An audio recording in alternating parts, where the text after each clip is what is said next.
بسم الله حبايبي الغاليين، عاملين ايه؟ يا رب تكونوا بخير وصحه وسعاده وهنا.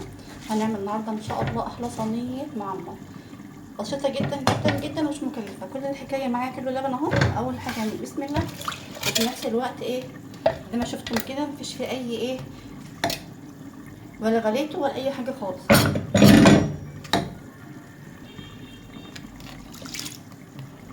سهله جدا، قبل كده عملناه مع بعض. طبعا السمنه ايه، سمنه جنه، سمنه روابي، اي حاجه، لان طبعا مفيش فيه سمنه بلدي.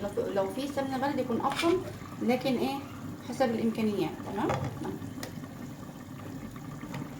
شايفين بقى كمان الحلاوه.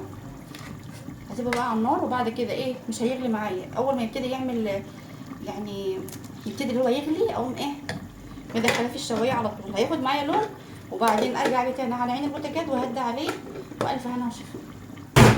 خلاص. شايفين بقى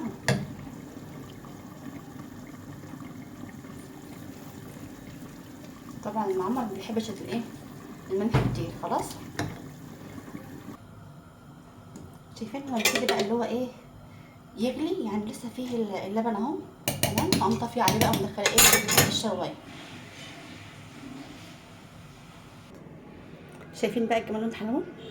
ما هو مش اي حد يعمل معمر ويطلع معاه مظبوط كده. بسم الله ما شاء الله. شايفين بقى الجمال والحلاوه ما شاء الله. ايه رايكم؟ باقل التكاليف. كل الحكايه كيلو لبن، مفيش غيره. لو احتاج اي حاجه تانية بنحط عليه كوبايه ميه، شويه ملح، معلقتين سمنه كبار، والف هنا وشفا. ايه رايكم بقى؟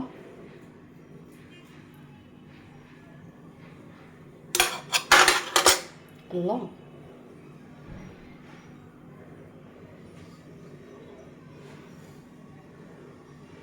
في امان الله، مع فيديو جديد ان شاء الله.